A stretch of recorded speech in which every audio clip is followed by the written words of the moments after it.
Well, hello, ladies and gentlemen. Christopher Dillard here with the Conduit and the Community Spotlight. Hi, you don't see me now. Oh, yeah, there I am. Ladies and gentlemen, it was in 2024 that Clark Nesbitt started his theater company, and he was looking for a place to be able to showcase his theater and listen, all of the many shows that he has already done is right here in Simpsonville, South Carolina at the Simpsonville Arts Center. As you can see right behind me, he's getting ready to do another great production that's coming up very shortly, and we're going to talk to him about that here as we kind of venture into the building. We're going to talk to Clark Nesbitt and see what's been going on since he has started his theater company and this great, big, huge production that he's about to showcase here in the upstate of South Carolina. I'm so excited. I'm excited for him and the great work that he has already done, the many shows that he's already done under his new theater company, A Raisin in the Sun, and oh my goodness, so many. Don't even get me to naming shows that he's already done. And we're going to talk to him about what's coming up next for him right here at this great theater that you make sure you want to be at in June of this year, coming up for this great production under Clark Nesbitt, No Dreams Deferred LLC. And again, we're going to talk to him about it right here and right now. Stick around.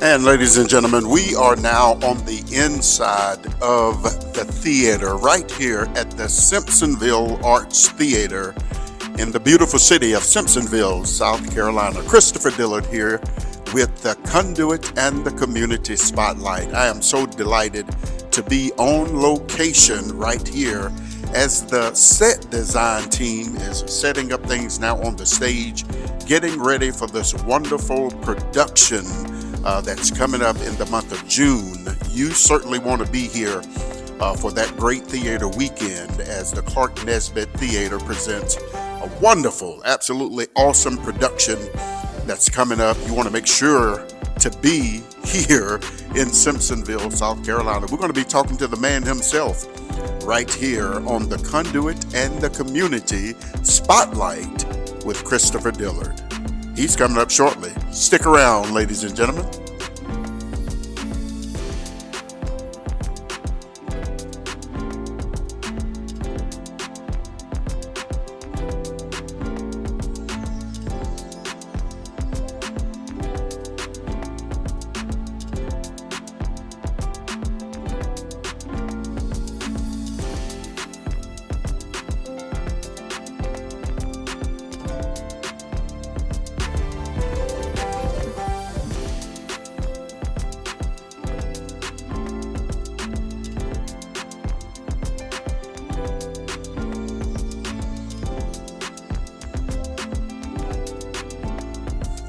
All right, everybody, Christopher Dillard here with the Conduit and the Community Spotlight on location here in the beautiful Simpsonville, South Carolina. And we are here with the man himself. I'm so delighted to be speaking again. I interviewed him at the onset of my podcast. Listen, he was the very first one that I had an opportunity to, get my feet wet and learn what I'm doing here. And now, all these months later, we are back interviewing the man himself, and I want to call him on into the shot right here as we look who it is. Look, I just want you to look. Good morning.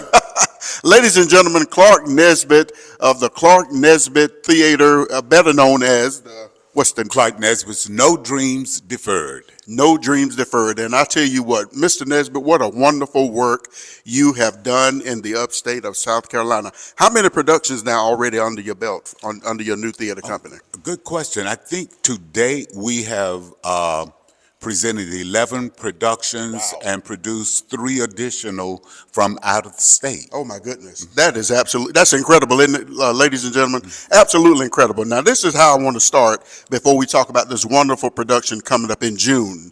What do you think Miss Edith S. Mack would be thinking, and she's the one that inspired you in theater. What do you think she's looking down thinking of Mr. Nesbitt right now? I think she's looking down and with a big grin on her face, Yeah. which is a beautiful smile, Yeah. and just saying, "Look at God." Oh my God. Oh my. You know, Boy, that's that Miss brings Mac. tears. Yeah, yeah. She's the one that taught you, gave you the helped you with theater and gave you the ins and out and just really put this passion in your heart for theater. Is that right? Yes, she was a worker in the church. She lived in our community. We attended the same church, and she was just one of those people. No matter who you were, Yeah. the opportunity was there, and she gave of herself to all of the young people. And she somewhat became known as the Pied Piper too, because Piper. she would walk from the Greentown community in Greer Yeah. to the church, which is a few miles. Wow. And her route, we join in, come out of our houses, follow in behind her, and walk to church. And she did a lot of grooming. Yes, sir. Yes, sir. Ladies and gentlemen, Mr. Nesbitt is a native of Greer, South Carolina, has been acting for more than 60 years. His Bachelor of Arts degree is in English from Benedict College in Columbia, South Carolina. Now, listen, these are the productions. We're talking about A Raisin in the Sun that you have already done. Name some of the other ones that you have already done in the last few months. Well, the glorious world of Crowns, Kinks, and Curls. Wow. Crowns, the musical. The musical. God's Trombones. Oh, my goodness. And we did an original version of God's Trombones, which I'm extremely proud of. Yeah. We've also performed, had the Black Nutcracker Yeah. here from out of Charlotte, North Carolina. We brought a couple of productions from Atlanta, Wow. Saying Goodbye, and Journey Yeah. with Janine Hammond. Yeah, yeah. All of which are inspirational. Wow. But we're very proud of the works that we've done to date, and we're sure you hoping to continue to do more. Well, I tell you, man, you are doing it. You are absolutely doing it. You have not stopped since your feet hit the floor running with this theater company. You've been running with it. Yes, and there are some other people who've been running it with me, and that's Michael Young and Yes, William please name 'em. Burgess, Yes. a couple of young people at one point in time, that from day one when I asked them Yeah. to join this team and be about the business of providing good entertainment Yes. and opportunities for all. Yes, sir. You know, and in particularly the black community. Absolutely. It has been a void.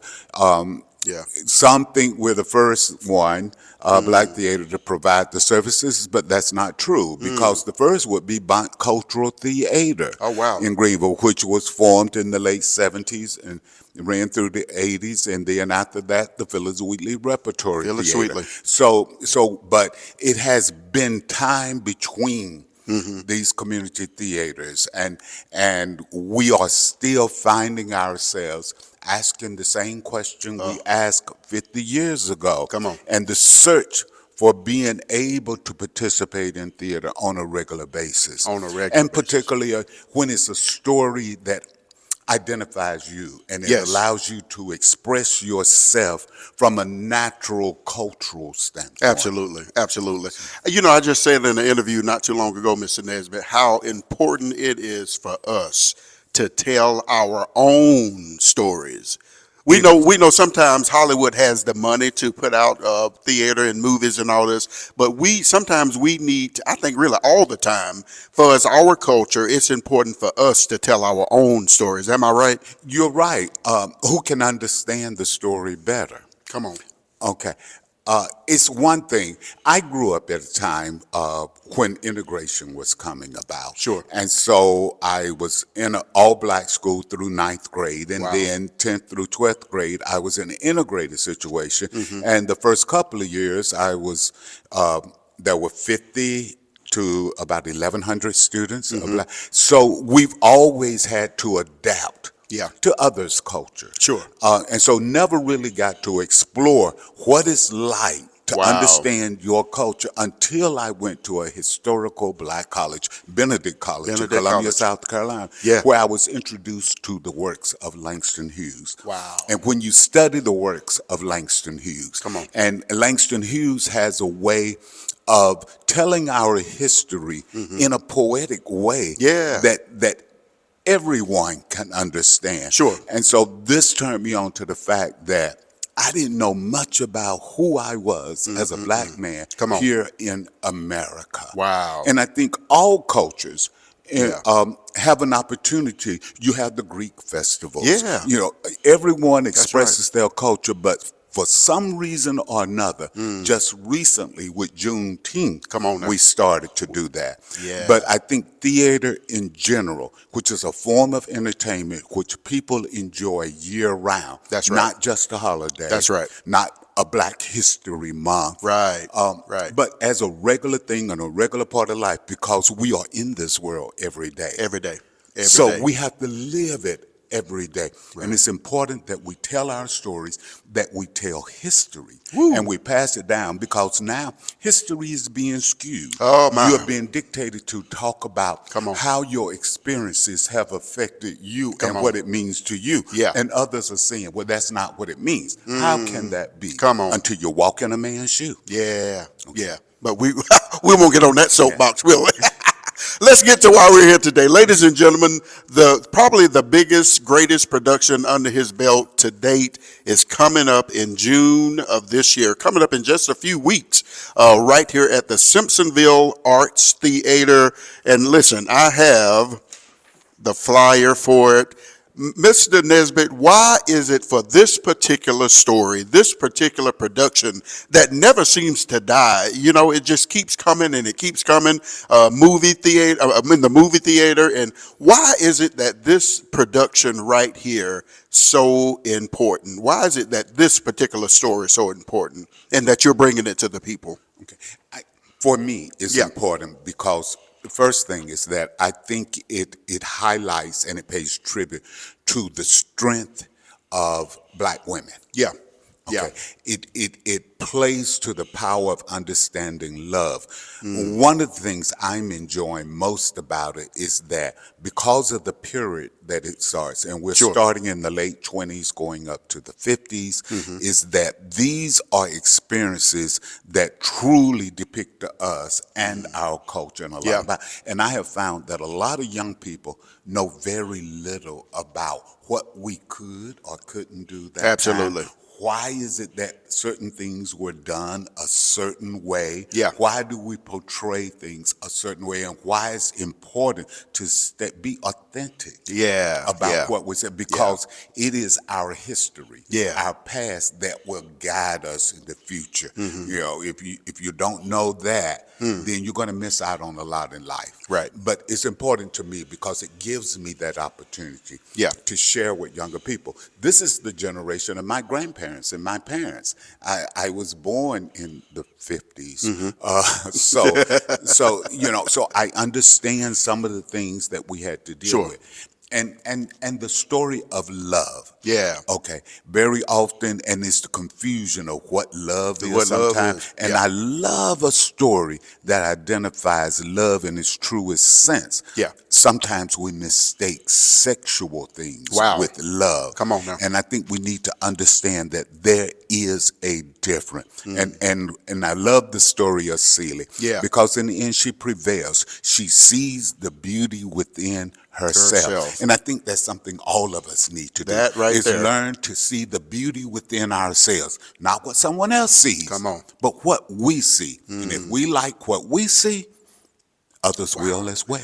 Mr. Nesbitt, the singing, the acting, the music, just the whole production of this wonderful show, what is it that people can expect and they can experience, they can feel when they come to your production? What will they feel when they come to this production? First thing they'll feel is like they're at home and that they're with family. Yes. Because these stories relate to everyone that will attend and see. Also, you're going to get to see some fresh new entertainment from the upstate area. Yes. People who have have been working all of their lives in entertainment in some form or fashion, but never have just had the opportunity to explore the stage in a different light. And we have a few people I think are going to really surprise some people. Oh my. And I say that because one in particular surprised me.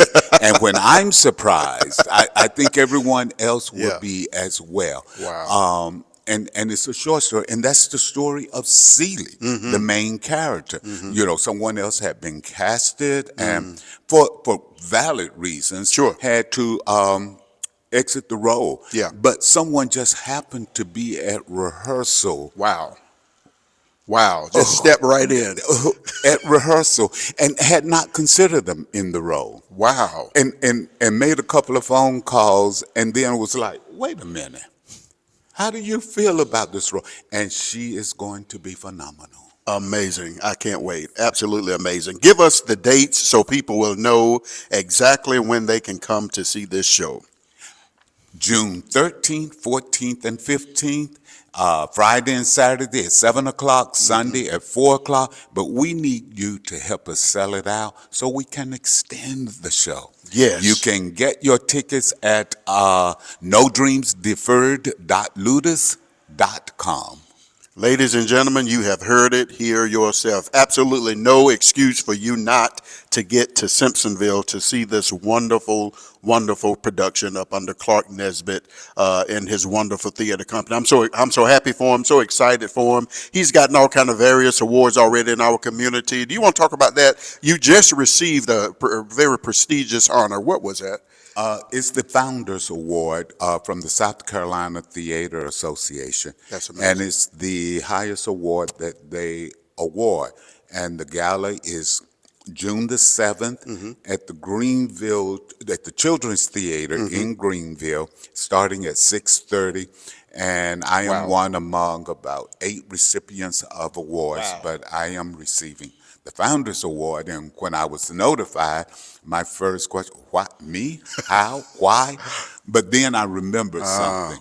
And I remembered that when I started the theater, God told me I'm deserving of his blessings. Come on now. And it's just another blessing I'm receiving for him. Woo! And anybody want to shout and run on that? I'm grateful about that. That is exciting. Grateful. Oh my goodness, that's so exciting. That is so exciting right there, what you just said. Sometimes it's hard for us to receive. We give and we give and we give, but sometimes we have to know how to also receive. Anything you want to leave the people as we close out this great interview? Yes. Thank you so much. Continue to support Mr. Christopher Dillard. He's a young man that I met when he was just a teenager, really an adolescent. I don't even know if we would say a teenager, but an adolescent. And I've watched him over the years grow into the fine man that he is now, doing the wonderful works that he's doing. Thank you. And I say, support him.